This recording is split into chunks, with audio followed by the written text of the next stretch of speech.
Okay, we get to move on to the chemical senses, which if you've taken sensation and perception with me, you know that this is olfaction or smell is one of my favorite topics too, is it's just a fascinating. It's just another thing that really fascinates me, how this works with our memory systems and everything. I'm going to try and keep it short so that we finish it today so that when we are discussing e-reserve articles that you're at least have a little bit of background for getting into potentially that that one about olfaction. Okay, I'm going to start this by talking about the crucial nature of olfaction.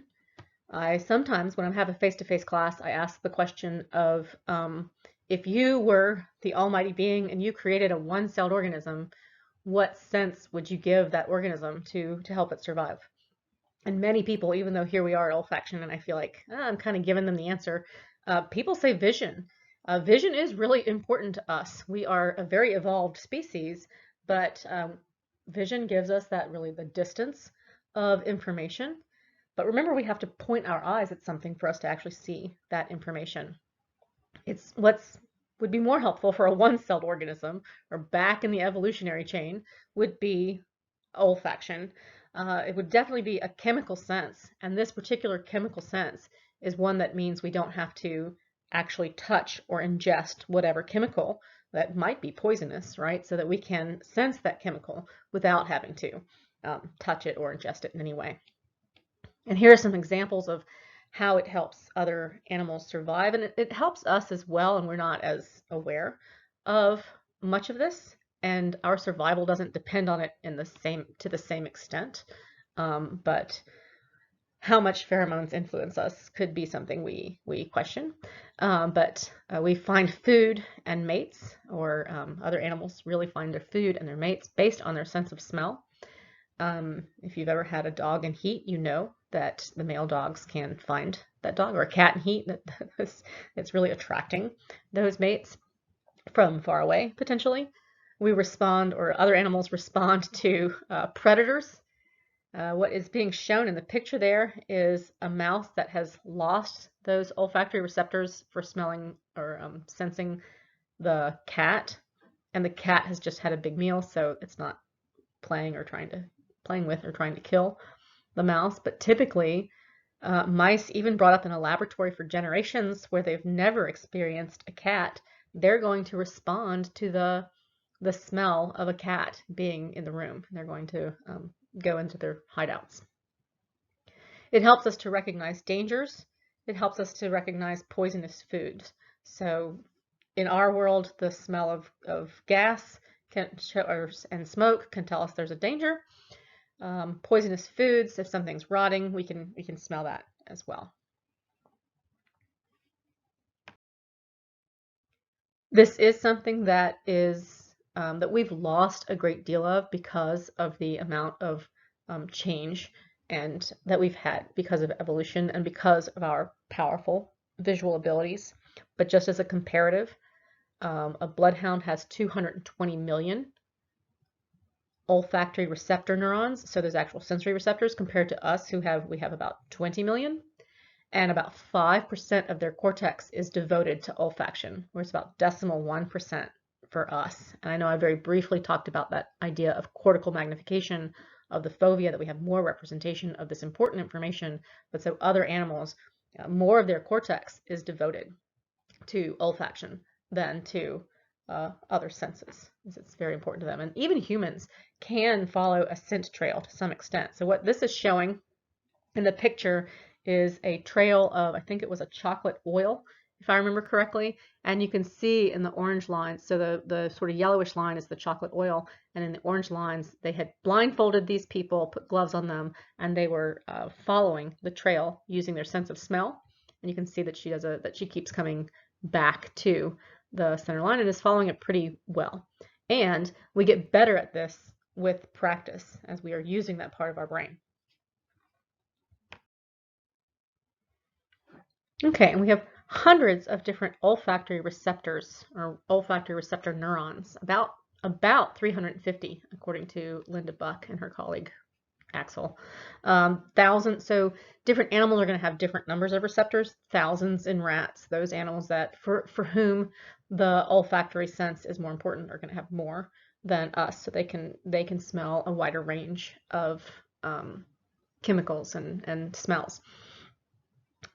We might do this in comparison to the fact that we have 4 kinds of visual receptors, our rods, that are 3 kinds of cones. 350 gets us into a pretty complicated situation. They are alive for about a month. If you remember from the neuroanatomy chapter, or no, it was the development chapter of discussing how we do create new neurons later in life, and that the olfactory receptor neurons were one example. They also have a kind of metabotropic effect. So one thing you'll notice in the picture here is the strand of protein that is snaking across the membrane 7 times. I very briefly said that for vision in this class. Sometimes I talk about that a little bit more, but this is a similar kind of setup that we have for the visual sense, where that opsin in that case was snaking across the membrane 7 times. And when we have some chemical that this strand is going to respond to, it has a metabotropic effect on the neuron. So those slower effects that influence a G protein. I'm showing a picture from the Bruce Goldstein's Sensation and Perception book because even though it's a drawing and it's a little more fake than what's in your textbook, but it has the colors of those different neurons, and there's not actually colors to the different neurons, but I think it's helpful for discussing the particular points. Your author has another really good picture on page 218, figure 626, that's showing the same kind of thing, where what's being shown with those cells at the bottom and the different color cells, that is the olfactory epithelium. Those cells are supposed to be representing different olfactory receptor neurons. Those chemicals come in, and because of the mucosa there's this moisture, it allows those chemicals to be more easily affecting those neurons. And what Goldstein was showing here, so those pink neurons, again, not really pink, they're not supposed to be that way, but those pink neurons are communicating up through the olfactory nerve. All the neurons are communicating up through the olfactory nerve. Those pink ones are going to a particular glomerulus, or really pair of glomeruli, on the olfactory bulb. And so what we're moving up through there is this bony cribriform plate, and then behind that is the olfactory bulb, where you can see pointing to the glomerulus on the olfactory bulb. What other points do I want to make here? I think that's it. The olfactory bulb shows patterns of activation that reflect different chemicals, the chain length of those chemicals. So chemicals that are similar are going to have somewhat similar patterns of activation, and they're going to get slightly different as we get a different chain length. But the olfactory bulb also reflects different perceptions. So what's being shown, I'm going to start on the right in B, is something that is having the same smell, that you can see the plus limon or minus limon. I don't really know my chemicals very well, but whatever that means, that's the change in the chemical. But otherwise they're similar, and so they have pretty similar patterns of activation. They also smell the same. So again, slight differences because they are different chemicals, but pretty similar. Whereas if we move over to A, okay, the plus carvone, minus carvone, that is, again, the chemicals themselves are very similar. This is the only difference, is plus carvone or minus carvone. So they look relatively similar in their patterns of activation, but these two actually are perceived differently. They smell different from each other, and you can see what he's pointing to with the white arrows. What he's pointing to with the black arrows is the places where they are very much similar. With the white arrows, he's pointing to those areas that are different, so that are active, more active in the left, the plus carvone example, versus more active with the reds and yellow colors in the right, in the minus carvone example. So that is reflecting that these are smelling different, the different perceptions. I'm going to take that information from the olfactory bulb, and it's going to go directly to the piriform cortex and the amygdala, and then to the orbitofrontal cortex. So the area that is just above the orbits of the eyes in the frontal lobes. This is very quick, so I usually make a pretty big deal, and I'm going to make it here, of there's no thalamus involved. Remember, that is doing the summarizing and filtering and organizing of information before we're sending it on to any higher level processing of the cortex. What's happening here is those olfactory receptor neurons are directly communicating with the olfactory bulb, which is then communicating to the piriform cortex, so our primary olfactory cortex, as well as the amygdala. It's going into these, already going into one of the emotionally associated memory areas of the brain, and then communicating directly to the orbitofrontal cortex, where we're putting all the information from our various senses together. There are individual differences in olfaction that we don't see in the same way in other senses. There are some to some extent for taste, but to a large extent, right, as far as we know, our cones are behaving normally or similarly to other people. Our rods are responding similarly to other people's rods. Here, two people chosen at random most likely differ in around 30% of their olfactory receptor genes. So what exact olfactory receptor neurons and exactly what they are responding to were going to be different from each other, where some odorants are going to be experienced as stronger, some as weaker than each other, some as more pleasant, some as less pleasant, which really explains why we have these differences in our preferences for various smells. Some more individual differences. Again, these are just things that are pretty fascinating to me. One, we see a general decline with age, that neurogenesis slows down. We also see that we can kill off these olfactory receptor neurons just like we can kill off our taste cells with a chemical so quickly that we're not going to replace them. Or we can kill them off with smoking. It looks like smoking cigarettes, that this does damage to those different receptors and that we're not replacing them as quickly as we need to replace them all. We see a sharp decline, can be an early symptom of Alzheimer's and of Parkinson's, as we'll talk about when we talk about Parkinson's. We see in various research studies, women are more sensitive, have a more sensitive sense of smell than men.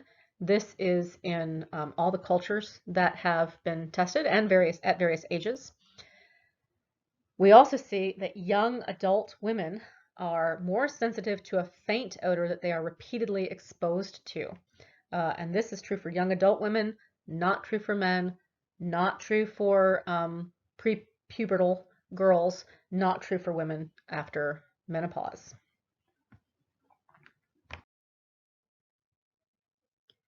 I have the definition here of pheromones. So chemicals released by an animal that affect the behavior of others of the same species.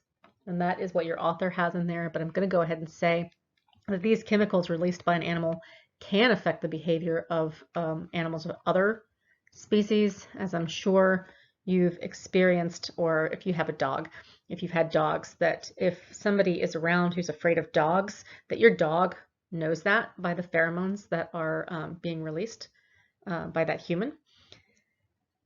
He discusses a little bit here the vomeronasal organ.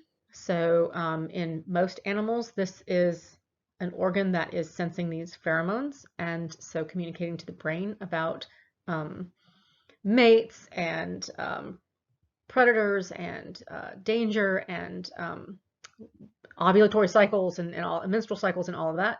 About other animals. Again, if you know how if you've had a female dog, you know that they can attract those male dogs from pretty far away when they are in heat. Same with the female cat, you might have experienced.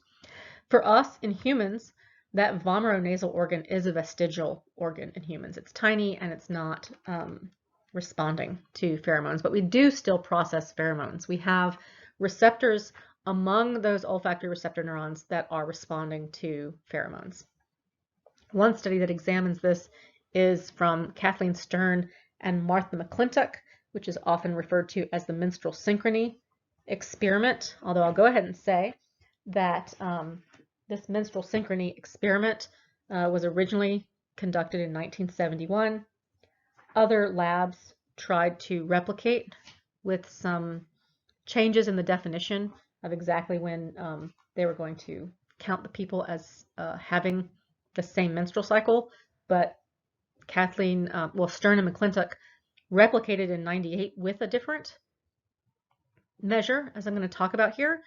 But again, other people have not replicated, other labs have not replicated. But for any female who's lived with another female, you know that our menstrual cycles do synchronize, and it looks like this is happening via pheromones. So in their study, what they did was they took underarm secretions from donor women who were in a particular phase of their menstrual cycle. And then they treated that so that there was no smell to it with alcohol. And they rubbed it under the noses of recipient women and told those recipient women not to wash their face for, I think it was 6 hours. So they did this so the donor women were originally in their late follicular phase of the menstrual cycle. And what this did was accelerate a surge of luteinizing hormone, which then shortened the cycle of the recipient women. But they did this at another time. So with the donor women, they later took underarm secretions during the ovulation phase, so a later time of the menstrual cycle. And then the recipient women, we see a delay in that surge of luteinizing hormone, which lengthened their menstrual cycle. So it looks like this is the reasoning for why our menstrual cycles synchronize when we live together.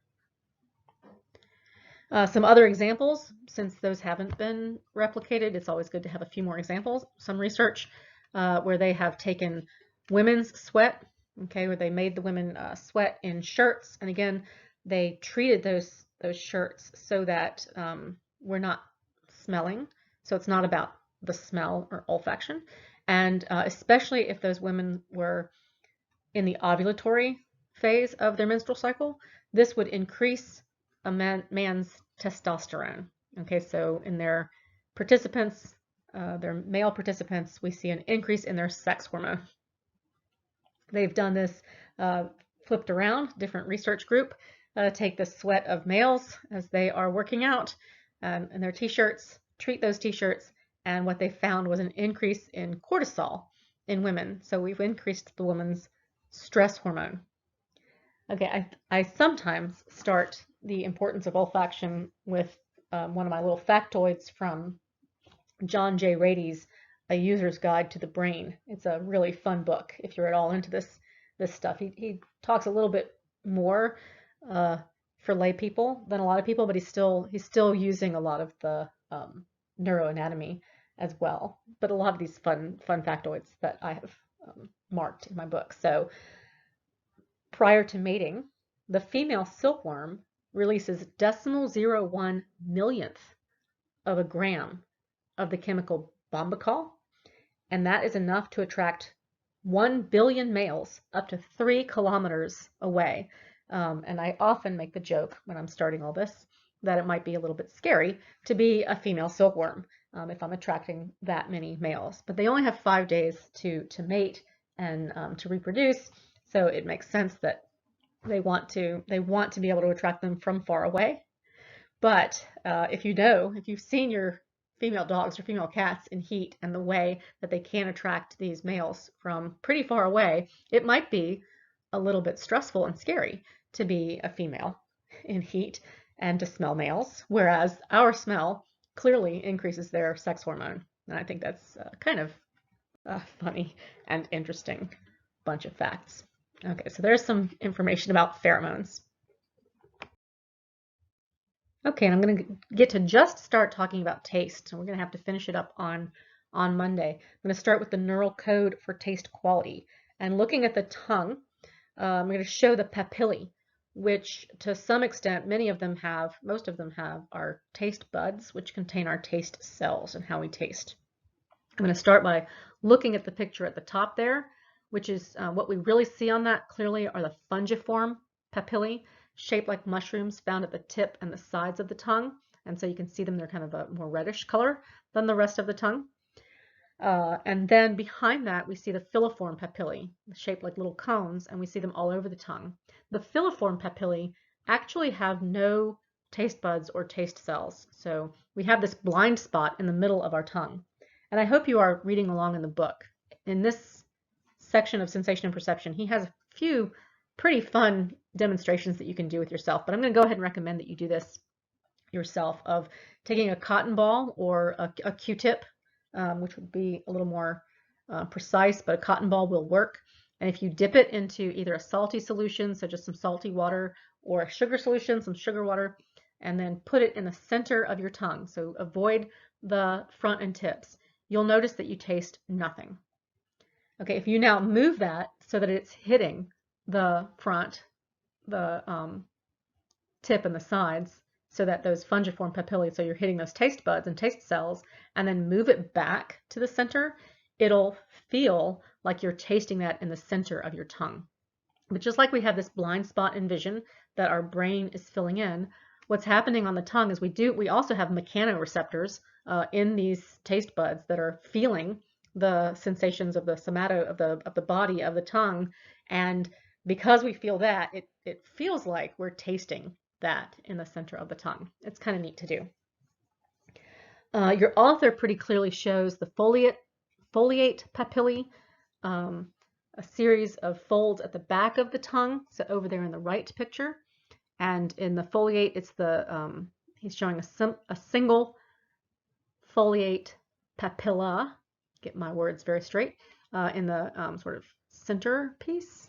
And then above that at the very top, he's showing the circumvallate, a circumvallate papilla. So I'm giving the plural and he's giving the singular of the papilla or papillae, which those circumvallate papillae are shaped like flat mounds surrounded by a trench at the back of the tongue. He also pulls us out and shows us a taste bud, which I'm going to kind of show in a drawing, which isn't quite as nicely done as I think the picture in your book. And then in B, in that bottom picture, that is a cross-section of a taste bud.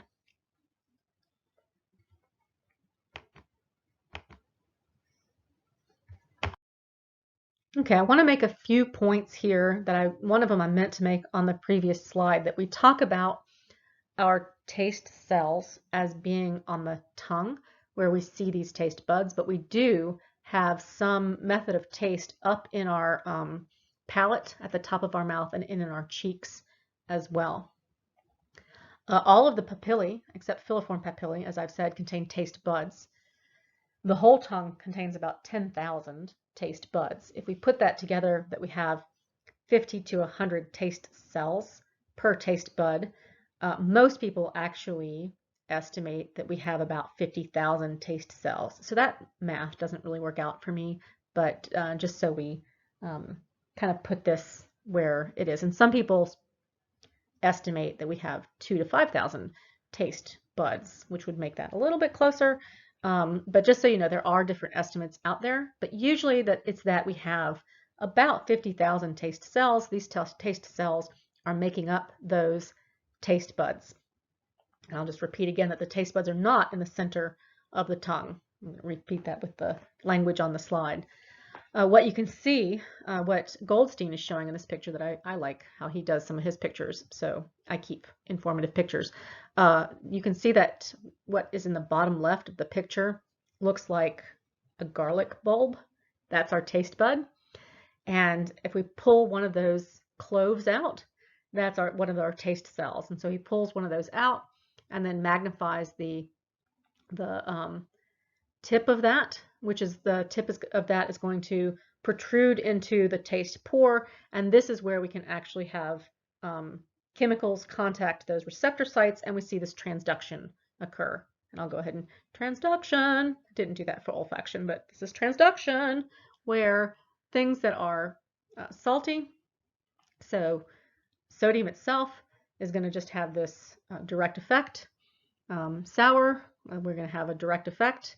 But things that are sweet or bitter, what he's trying to show there is this magnifying that little tip, is that things that are sweet or bitter have a metabotropic effect on the taste cell. I usually do a comparative with my taste buds, which I spaced there, but if you like these, I really think these species differences are interesting. And this is another fun tidbit fact from John J. Rady. Chickens have only 24 taste buds in comparison to our about 5,000 or so, which tells us why you can feed chickens basically anything and they're probably going to eat it. On the other hand, catfish have about 175,000 taste buds. So they have many more taste buds than us, and they are not just in their tongue or where they, where they're pulling in the food to eat, but they're all over the outside of their bodies. And so they are bottom feeders.